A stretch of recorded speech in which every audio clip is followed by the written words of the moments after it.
عداوت مجھ سے کیوں اتنی، میں تو قرآن کا داعی ہوں، رسول اللہ کا وارث، صحابہ میرے بھائیوں اور بہنوں، آج کے پروگرام میں میں جس موضوع پر روشنی ڈالنا چاہتا ہوں وہ یہ ہے حقوق والدین۔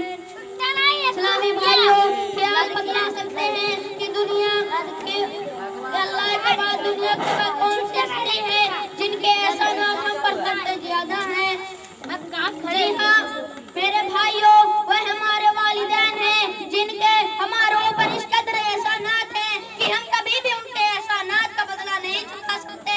اسی لیے قرآن مجید کی بہت سارے مقامات پر اللہ تعالیٰ نے اپنی عبادت کے ساتھ اور والدین کے ساتھ حسن سلوک کی تاکید کی ہے۔ 15واں پارے میں سورہ بنی اسرائیل میں اللہ تعالیٰ فرماتا ہے وَقَضَىٰ رَبُّكَ أَلَّا تَعْبُدُوا إِلَّا إِيَّاهُ وَبِالْوَالِدَيْنِ إِحْسَانًا۔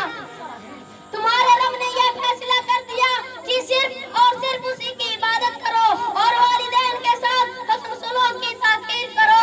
پھر اللہ تعالیٰ فرماتا ہے کہ اگر ان دونوں میں سے کوئی ایک یا دونوں بڑھاپے کی حالت میں پہنچ جائیں تو ان کو اوف تک نہ کہو، ان سے نرمی کے ساتھ بات کرو اور ان کے لیے شفقت اور رحمت کے بازو پھیلا دو اور یہ دعا کرتے رہو کہ اے میرے رب، جیسے ان دونوں نے مجھے بچپن میں پالا تو بھی ان پر رحم فرما۔ میرے بھائیوں، اسلام و مرتبہ ہماری شریعت اسلامیہ میں بہت زبردست بتلایا گیا ہے۔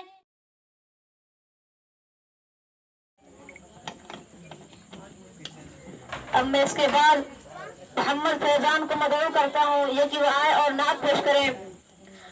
جو اتر نہ جائے